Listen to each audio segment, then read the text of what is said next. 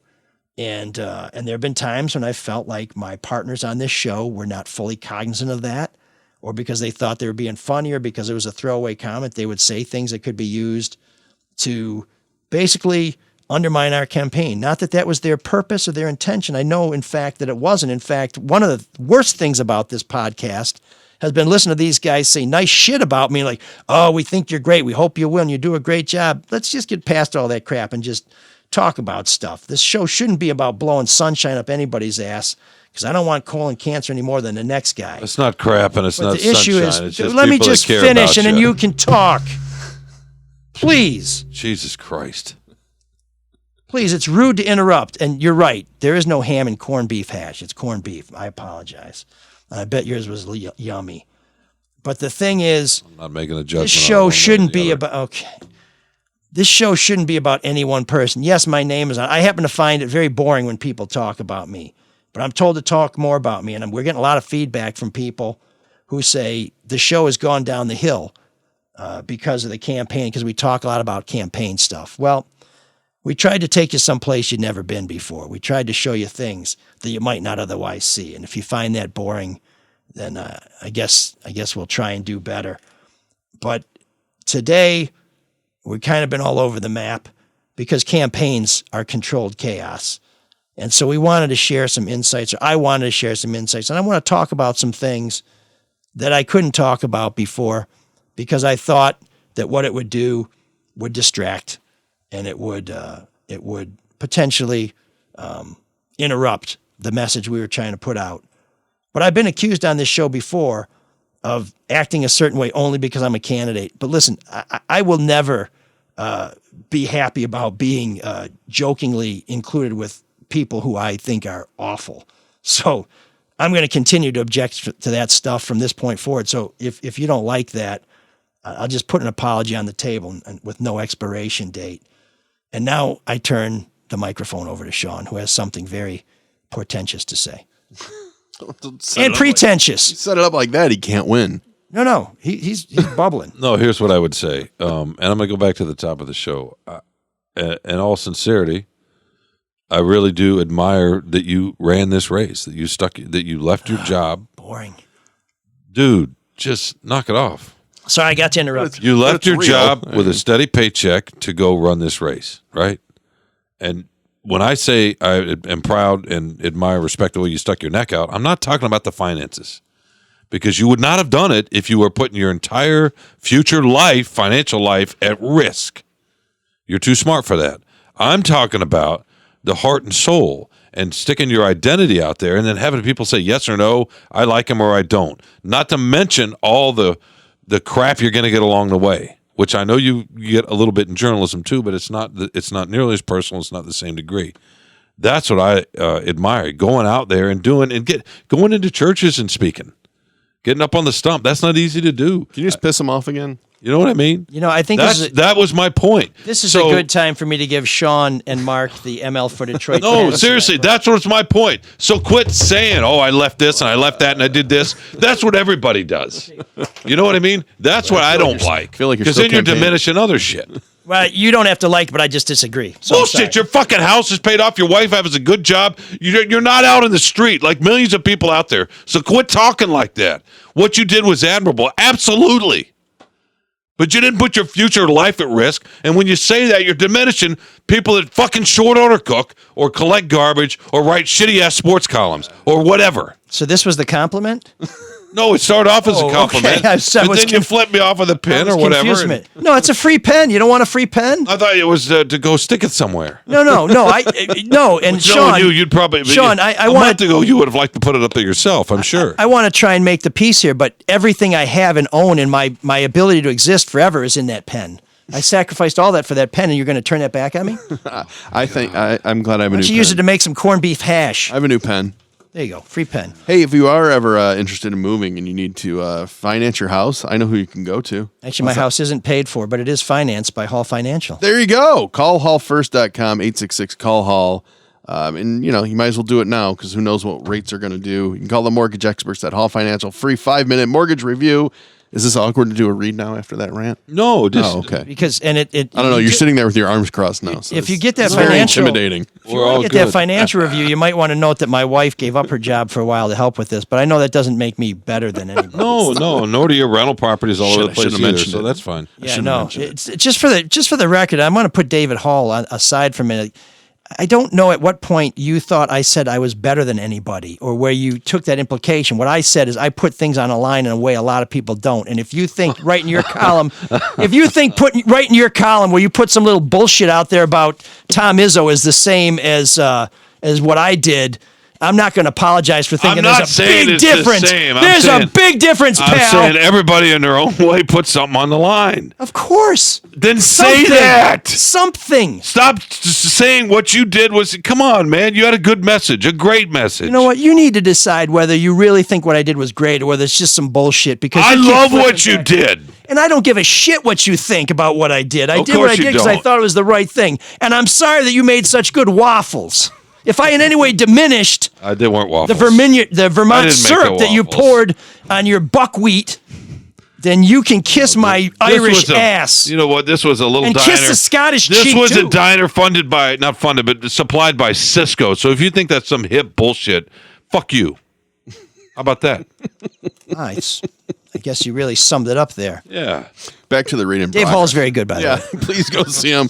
Over 5,000. This seems really stupid to say this now, but he has over 4,000 5-star reviews. Please help us out. Go refinance. Go just give him a call. They're really quick at it. One of those 5-star reviews came from me. Oh, there you go. 866-CALL-HALL. Website, callhallfirst.com. NMLS number 1467435. Anything else? I'll give you the final word. Your name's on the show. He'll make it all about low interest rates, sweetheart. Oh, the final word. One other thing I should say. Yeah, one thing I should say before we move on. David Hall's pancakes suck, but he's still a good person. Oh man, the geeks have inherited the earth. Did I do that? What a dork. Does him wanting to play with us again mean that he's turning into a geek, or we're turning into cool guys? Everybody good? So I had a geek of the week. week. Sure, this rant's going to cost me my job, but other than that, here's why would they fire you? Thank you, Mark. For saying something. By the way, did they really make you apologize? It's the language. Did they really make you apologize on my podcast a couple of weeks ago? Yes. Wait, on this podcast, the Free Press made you apologize. Seriously? It was the Free Podcast. What? Are you serious? This is something I didn't know. Not apologize. It was I don't remember. A clarification of some something. Sort? Really? Wow. It's all right. But no, what were you going to say, Mike? Man, you're a loose cannon on all You should be on every podcast, Sean. Sean, Much more You're a loose interesting. cannon. Sean, No, as Mike says, nobody listens to the other one. Go Sean- ahead. You're. I want to apologize because Sean laid it all on the line to be a dick to me. So, I gotta say this. and he makes some pretty tasty pancakes. You know what? If you want to ding me for pushing back after 20 years of your dictitude, that's cool. I guess I'm sorry. No, you can push back. Go ahead and push back. Yeah. Feel free. Yeah, that was not a race-related comment earlier. By the way, it was a joke about your big head. Actually, it would have been funnier if you which said you really actual don't size. have a big head. That's the Actual size. funny part about it. I mean, you do and you don't. You're tortured, and I love it. Okay, sorry, Geek of the Week is Aaron Rodgers. Aaron Rodgers, what? By the way, who did I meet in West Lafayette? Said I was the favorite part of the show. I want to say something over Ricky. Her last I think name it was ML. her last name was Elric. Oh, okay. Actually, that's not true. Was it one of my daughters? It was. It was. Oh wow! So you're And I said, "Why are you saying this?" Mike's outside, whatever he was smoking, whatever it was he was doing, a hookah, I guess. Right? It was a hookah bar. What? I think I was outside trying to console my daughters, but yeah, I guess I could have been smoking too. That's Well, I didn't say what, but yeah, no. She said, "Oh God, you're the best part of the show." And I said, "Why are you saying this Loose without cannon. Mike here?" yeah. So let me just and she may really feel that way, but she's Oh, also she was just saying that. she's also a teacher, and she knows what it's like to try and build up the confidence of 8-year-olds. So she's using some of those same tactics. Can I say this? Can I say I'm this? glad Mark? to know that there's effective on Mark, 58-year-olds. Mark, can I say this? You can say whatever you want. I don't know what's going to be. Before we lose focus, Aaron Rodgers sucks. No, when we said that, he's Aaron Rodgers Oh my is God! very Wait a second. bad. He said the same fucking thing in West Lafayette.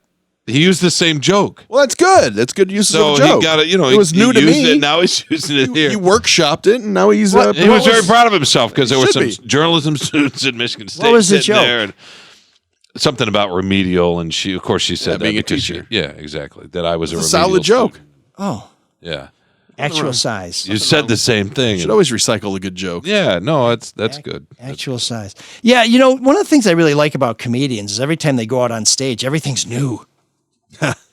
Oh, now you're getting offensive at that. I mean, I'm just wondering, is that your understanding of how humor works? Is somebody just no, of course not. The good ones will do new ones. but Mark yeah. Twain spent a lot of time I was before he listening actually to published a anything. a Not that I'm podcast Mark with Twain, Seinfeld on 'cause the I'm way in. He alive. was talking about that. The first time he got out there, he wasn't polished enough, and he bombed. He said, "Okay, yeah, we got to prepare." But I thought this is more of an ad lib type of situation here. Well, believe me, I didn't plan any of the dog shit that we just went through. It's loose cannon So, winter yeah, for if you. You're that's- talking about dog shit. Mark's talking about it awkward, and both love you it. cats are going to talk about how well this show did a week from now. And why can't we be more like that? What the heck? It is real. It's I'll tell you that confusing. much. Anything else, ML? Aaron Rodgers. Well, Geek of the I Week? was curious when I listened to last week's show, and I'd ask other people what they thought, but I was the only one, and there was some conversation. There was some conversation about, and I know my daughter didn't listen because if she had, she wouldn't have told you what she said because they do tell the teachers try and keep it as truthful as possible. But there was one part of the conversation where there was some discussion about writers who kind of are gratuitously tough or try to be negative, for as a sort of a persona. And I was wondering, was there anybody in particular being referenced there that we know? Wait, who said it? Yeah. You said it, Mark? Oh, did I say it or did Sean say it? Which one of us said it? I don't. I mean, there's It was lots of- it was such oatmeal I couldn't tell the oats from the meal. But Okay, fine. You got your joke in. Which one of us said it? I Again, a question. I don't remember. Where's an answer? Which one of us? I just said gave you an answer. I said I don't remember. You're just not satisfied with the answer. Oh, look No, you don't. at our numbers going up. By the way, you farted in that restaurant because you hate people. I didn't fart in that restaurant. I know. I'm just trying to goose the numbers. Come on, we got something going here, man. Wait a We second. got lightning in a Who jar. were You're we blowing it talking again. about, Mark? Who were we talking about? Well, I am sure there's probably an inference to Carlos because Carlos can be a little negative. And in he his was supposed writing. to be on the show last week. Yeah, and then but that decided there's he was always too. been writers. I mean, people always say that Carlos about Drew doesn't. Sharp. Nationally, you have like a Skip Bayless. I mean, it really happens a lot in sports. It does. Yeah, I was just curious. I mean, it was the only provocative part of the whole show, so I would hate to see it squandered. He's pissed on every single show I mean, we've done without him. who's missed the most shows this year? That's okay. Who puts the Come most on, where's the work in comeback to every that? Who does what? Who does what? week? Who puts the most work in every week? I guess he's entitled to some time off. That was true before the campaign. You guys are all entitled to take some time off. Yeah, Mark. When? Mark, exactly, Mark. Really? We don't have any advertisers. Someone has to referee. You do the down here. rundown in your convertible on the way here. Oh, yeah. I mean, what else are we talking about? I don't know. It seems like you had some more pain to share with us, but we'll just move on to. Speaking of pain. Who? Me again. There's an all-night party in room 7609.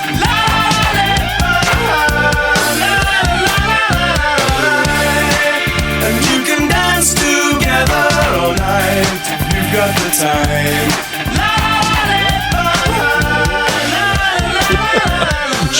Sean just asked, where did the Geek of the Week go? He already did it.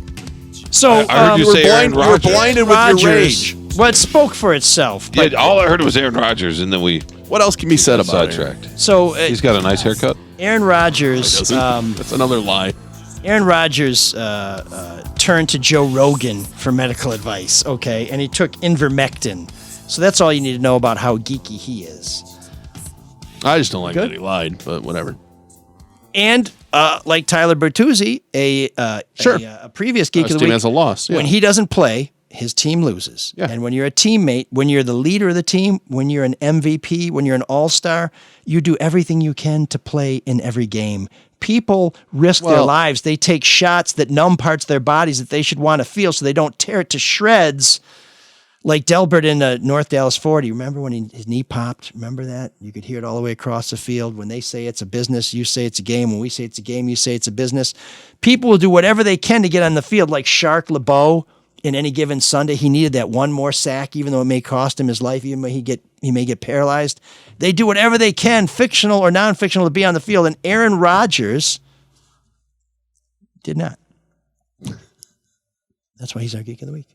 I'm just for some reason I'm getting a lot of feedback today. Do it in real time. I'm not sure because it was really awkward. Well, that's probably not a good sign. So elections give rise to egos. Great Geek of the Week, by the way.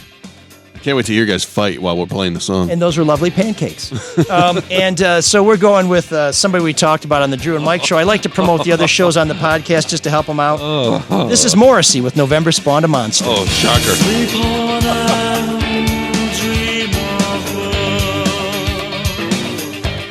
Because it's the closest you will get to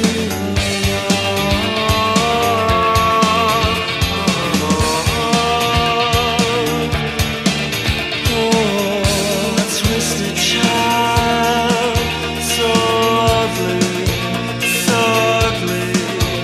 Oh, a twisted child, oh, hug me, oh, hug me. One November, spawned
guys are still fighting. I love it. So anybody that bailed. Yeah, sorry.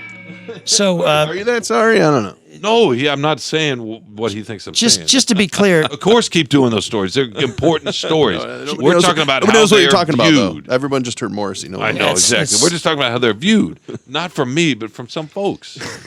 so Sean, just to clear there, Sean was not born in November, but November did spawn a monster in the shape of this child.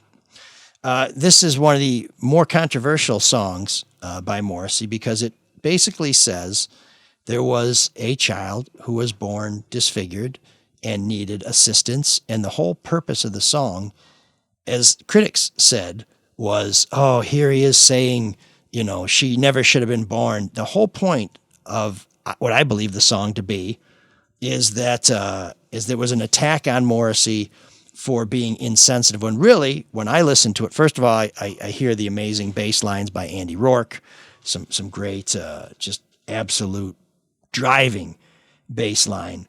But I think it's more social commentary by Morrissey saying everybody sees this person and judges them and feels they have an opinion on their right to live and whether they should have lived, and all this person wants is to live a life like everybody else.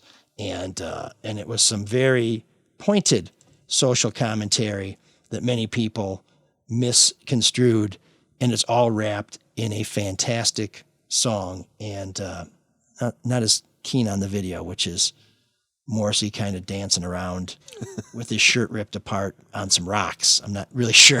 I'm not really sure how that ties into the larger message, but when you're Morrissey, you can't get out of the way of your own video. But art constantly gets misconstrued, doesn't it? Well, yes, it does. Okay, it's a great thing about lyrics. I didn't realize that was a rhetorical question. I've been criticized on this show for not answering questions, so I'm just trying to answer that one. But what do you guys think of the song? I know Sean didn't like it. I loved it. It's haunting and melancholy and beautiful. Yeah, it has like a message and stuff. Lifted my soul. How about that? Didn't seem sincere, but this is the part of the day where Sean's really looking at the clock. Mark, any thoughts? No, I'm not. It's very good. Not looking. I liked it. No, I liked your breakdown of the message and how people are going to see it two different ways. You're a very good breakdowner, if I may say.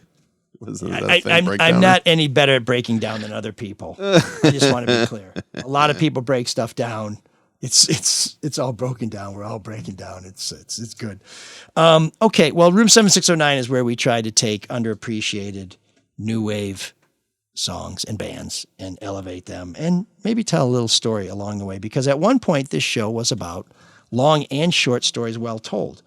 And I hope that now we have the political distractions out of the way. We'll get back to that. We have some great guests who will be joining us in the near future. We love to hear from you and what you'd like us to talk about. We're not always going to hit those points because not everybody agrees, but we appreciate your help in molding this show. There's another way you can support this show, and that is quite simply by sponsoring us. You can write to mlsoulofdetroit@gmail.com. Let us know what your business is, who you are, how you'd like to be a part of the show, and we'll tell you how much it'll cost you. Believe me, it's a lot less than you would think and a hell of a lot less than we would like. You can also just straight up donate, which is what Bryant did after Kalina appeared a couple weeks ago, our name, image, and likeness sponsored athlete at Michigan State. Bryant sent a generous donation with this cogent comment, and I am reading.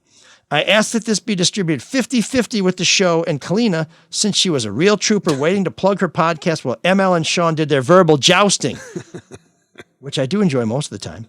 As always, keep up the good works, all. So we will split that with Kalina. I wonder who had a worse time, Kalina or your mom, when you guys were fighting. I thought Kalina had a good time. Who was Well, it was a little awkward. Wait, Kalina wasn't here when we were fighting. She was here. Weren't you guys fighting when she was there for the slobbery makeup session, which was infinitely worse. All right. Well, thank you. By the way, I just got an email. You would love this, right? Oh, here, yeah. No. This. Are you sure you didn't write this? Who? Me or him? No, Mike will love this. You love everything, Mark. But Mike will love this.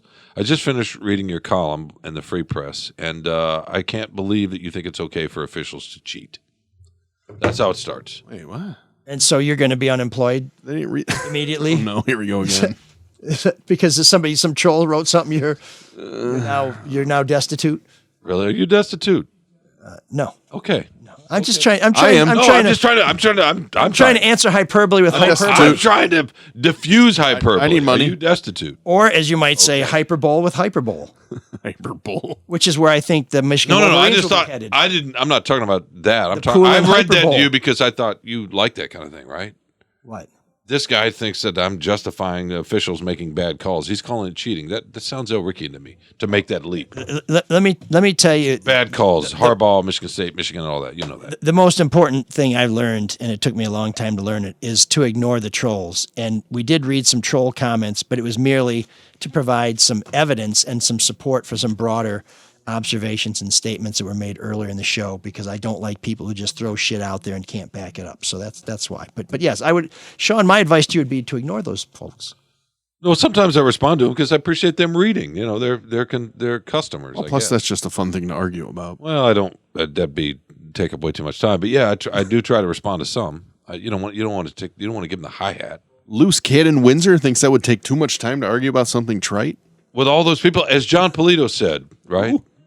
You don't want to give them the hi. You don't want to give them the hi hat. Don't try and draw me into our friendship with the Coen brothers. That's not You going got to to work. admit, he's giving me the hi hat. That's one of the great scenes. Yeah. Anyway, that's Miller's Crossing, folks. Oh, okay. Coen Brothers movie, gangster movie. It was made in the 90s, so Mike loves it. Any more feedback? Do you What's remember? the KMA in the rundown, by the way? Kiss my ass. I know, but why is it next to my name? I know what it means. He's mad at you. So here's from the rundown. Why are you mad at me? Yeah. Here's the rundown. I think we covered that in the last hour. No, and a we half. didn't. He didn't say it. So Are you blaming me for the campaign? No. We I am. We try and provide some Son of talking a points to bitch. keep the conversation going. It seldom works, but usually what happens is we come up with a plan, Shitster. and then Sean immediately pisses over it, even though it's his plan. So in the rundown, it says Never my plan. It says ML shares some of his now it can be told stories about the campaign. ML opens the floor to any and all questions about the campaign, from what have you been up to what's next. ML shares some mean tweets. Then he wrote, tongue-in-cheek, ML says, kiss my ass to Sean after Sean says, it's all about you and your campaign, conveniently forgetting that a couple months ago he said, the show should be all about you and your campaign. Exactly. I was consistent. And yes, I wrote true. that down in advance. So I that's know. all in the rundown. Oh, I forgot about that We one. should just publish the damn rundown. It's so much better than the actual product. No, it gives us fodder. You know what I mean? You know what the rundown is? The rundown is like the auto show where you go and you say, those are some cool cars. And then a couple years later, you go to the showroom and say, that doesn't look anything like that car I thought would be so cool. Yeah, that's But a good analogy. I like that. Yeah. And since you know what KMA means, I knew what KMA meant. I just wanted to KMA. have it spell it out. Becky also sent a tidy sum with Hi, this Becky. nifty note. That's Rebecca to you. Hi, Rebecca. Sending you a few bucks for post-election Altus with Teresa Baldus, who also put everything on the line, unlike any other person in the universe. Somehow she survived. That's much better. There we go. Does not make very good There pancakes. we go. Oh, now it's We would appreciate if you would subscribe to the show, share the show, rate the show, love the show. But even if you don't love the show, let us know how you're feeling. And please don't tell anybody on Yelp that Sean's secret to great corned beef hash is Cisco Food Services. I think he would like people to believe that's some sort of old country recipe that is locked up in the basement of the Windsor estate. No, we were just saying we didn't have a garden out back and a farm out back raising our own cattle. You know what I mean? I think that was understood when you said you And Cisco. potatoes. Yeah. For those of you that Cisco I don't know is that kind of- everybody knows Cisco, but a lot of people. Well, I was just sure. helping them with that because Yeah. I knew you were going to insist upon that. Thank you. It's a processed food provider to institutions, sort of like Gordon Food Services. But, is it like Gordon Look Food at Services? you. It is. It's very similar. Look at you. I'm impressed. Feedback. Yes. You know all the companies that serve all the corn syrup. And whatever restaurant you worked at, was it the hippie diner that doesn't have hippie food? The Fleetwood? Not anymore. Oh, John God, writes, just want to let you know sacrilege. how disappointed I was to hear that you lost the election. I truly believe that Detroit needed you so that the people would have a champion in City Hall. I wrote you a few weeks ago to have you address the issue of being white in a predominantly black city. You gave a good answer, but my worst fears came true. People were never going to accept you, regardless of your outstanding campaign. Good luck in your future endeavors. Keep exposing the bad guys. Well, I hope there's an opportunity to do that, but let me be clear. This contest was not decided on race. We merely were saying that race is a factor, as it is in everything. My friend Darcy McConnell, who was appointed to serve on the Grosse Pointe Park City Council and hit the ground running, outstanding city council member, created a food program to try and help seniors who needed food and to help support restaurants who weren't getting much business, did more in her 1 year on city council than many city council members did in their entire career, was not reelected, was not elected to the seat she was appointed to in Grosse Pointe. And I will tell you that I firmly believe that a main reason why she was not reelected is because she is black. And so race played a role in my contest. It played a role in her contest. It's just a sad fact of life. Yeah, it's a thing that some people think about this before they think about the quality of the candidate. And each of you had to deal with it in your own race. It's just a distraction more than anything. We used to joke all the time that if we just flip-flopped, we'd both be elected in a heartbeat. But that's the way it goes. So, John, thank you for sticking with us. Jay Jots, meaning he writes quickly, not that his last name is Jots. I can't tell you how disappointed I am, and I can't imagine how you feel. Actually, to answer Sean's question earlier, which he may have already forgotten, not bad. I hope to win. I was prepared to win. I wanted to win, but I knew we had an uphill climb, and I had a feeling that we would not win. And I've had enough experiences where there are things I thought I would get that I didn't get, that I have learned, and maybe it's just my Celtic blood, that the thing you should prepare for is bad news, and that way you won't be devastated when it comes, but that if good news comes, you'll be that much more delighted. And I think the only thing I'm trying to think of that I really thought, oh my God, I really should get this. I really did everything I could to get this. I really deserve this. And I would have been devastated if I didn't get it, was a Pulitzer Prize. And thankfully we did get that. But of course, came with a pay cut. Did come with a pay cut.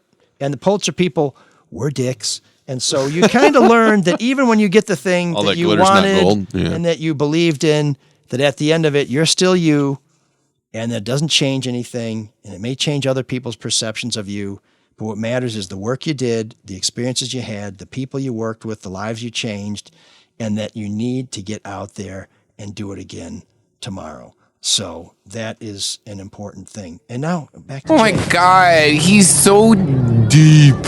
Indeed. Thank you, Yeah, that was deep. thank I'm you for proud your of you, though. support and hard work, not only on this issue, but on so many issues of importance to Detroit. Your knowledge, spirit, commitment to integrity, and transparency are all characteristics we need in our elected officials. I don't know what's next for you, but I hope you will stay involved, and after that, take some time off to recover from campaigning. You'll pick the next battle and your next contribution to your fellow citizens. Congratulations on your hard work. A quick word on that. Nobody worked harder than our volunteers on this campaign. And my campaign manager, Vanessa Hamilton, she is the only person on this campaign, other than my wife, who slept less than I did. Her commitment and her integrity are staggering. Her belief all along in this campaign was if we do good things and talk about the important things we want to do, that we will win. And I don't think that was quite the way it worked out, but that is the way campaigns should be run. And so I'm grateful. And all the people, I have to tell you, the biggest thing about losing was I was worried about losing the opportunity to serve and actually see if we could make some of these things we talked about happen.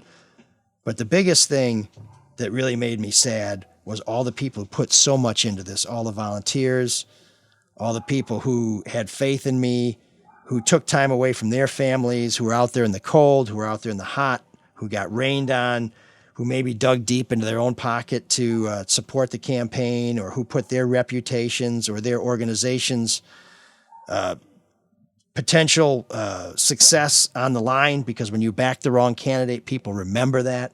And even places like the Cadieux, where I'm pretty certain that some of the people who are calling complaints in didn't support me and are still mad that I had the audacity to run for city council. And perhaps coincidentally, perhaps not, the day after the election, we had a flat tire on our car. Ugh. And it was parked on the street, and we filled the tire with air, and it held the air. So I don't think that was spontaneous. I don't know who did it. I don't know what it's all about. but people have hard feelings. And so when you support somebody, you take on quite a bit of risk yourself. So to everybody who believed in me, I am so sorry that it didn't work out. I wish I could make it up to you, but I did everything I could. And when we looked at the lists who knocked on the most doors every week, my name was always at the top. And that's the only reason why I'm not hanging my head in shame, because I let down a lot of people who were really excited about this, who really wanted to see a new day in Detroit, and who nobly or foolishly thought I could be someone who could make that happen. And I was not. And that is my only regret, that and missing the Michigan State game, because when you get your ass handed to you by 20%, you may as well go to the fucking football game, right? Because that didn't make a difference. Those doors I knocked that day were not the one that cost me the election. But Sean's proud of you, though. But Kyle transitions us to something a little less treacly. He says, sorry to hear you're not successful in your electoral bid. Oh, damn it, Kyle, I thought you were going to change the topic. Maybe if Windsorgate didn't happen, you would be successful. What's Windsorgate? It's sitting next to the loose cannon. Good luck on your next endeavor. What specifically? I think it just means you're fighting. Really enjoy the podcast. I know, I figured that, but I didn't know if there was a specific. I think when I blew up, when you made the Each time. when you made the completely and utterly and good-natured Joke. Proud Boys reference. Joke. Thank you, Mark. And on that note, thank you, Mark. Our next meeting is canceled. So program notes. Thank you, Mark. Odds and ends. Oh, wait. Can I read feedback that just came in again? Sweet mother of pearl. This is to you, Mike. I'm sad that you lost the election, but happy you'll have more time for the podcast than you would have if you won. Who said that? No one. Nancy Yarbrough. That's very nice. We just usually use the first name so it doesn't come back to him.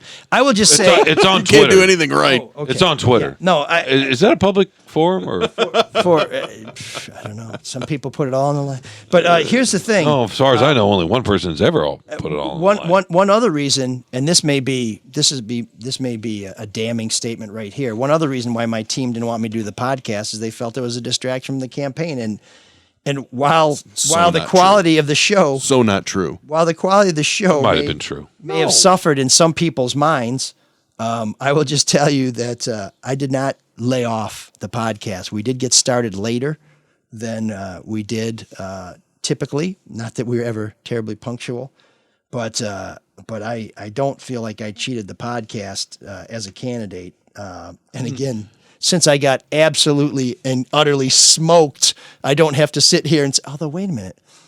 If I had 20% more campaigning, let me do the math, 20%. No, I still would have lost. Okay. Okay, good. I don't have to worry about that one either.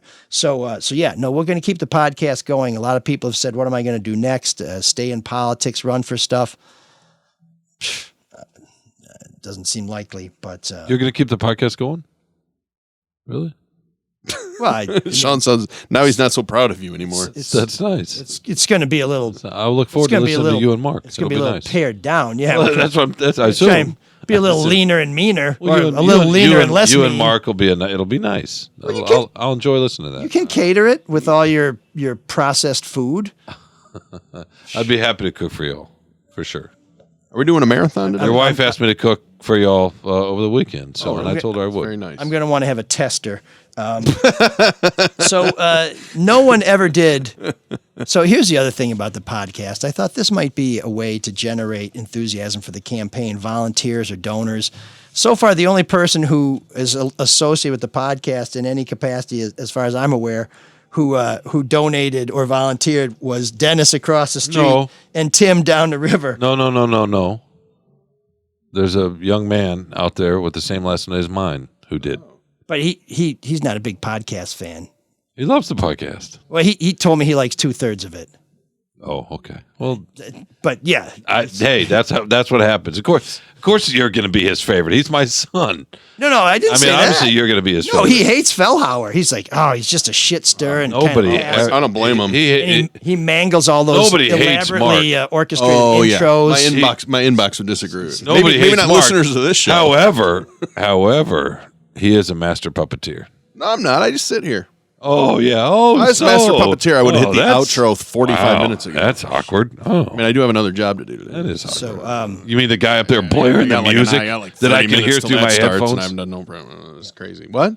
You mean the guy blaring No, I music know, I heard upstairs, so I can't even. I tried asking him to turn it down, but We can hear it through our headphones. I think he It's thinks lovely. we were done like 2 hours ago. So I think Probably should have been. I think what I was going to say is you can still give to ml4detroit.com. There's a donate button there if you'd like to donate. Or if you'd like to donate to this podcast, again, at mlsoulofdetroit.com, there is a donate button so you can support this show or whatever. But suffice to say, we'll be back next week. And at some point, when I'm done driving a pedal pub or tending bar or substitute teaching, I'll be back in the mix trying to make some good things happen. And I hope you will be with us too. So I was going to ask what Sean's up to, but it's reading Twitter and Polenta And being cakes. proud of you. Oh, yeah. Boy. I got that a few times. Very proud of you. Yeah. Boy. Boy, oh boy. It's What'd you say, Mark? Huh? Nothing. Let's just wrap it up. Let's just go. Let's just move on. So I guess in the end, it turns out it's Sean who's the proud boy. Cyrus, take us out. Can you dig that? Can you dig it? Can you dig it? ML, Eric. Again, you just heard one of the most interesting cases in my files. And I'll have another one for you. So be around next time.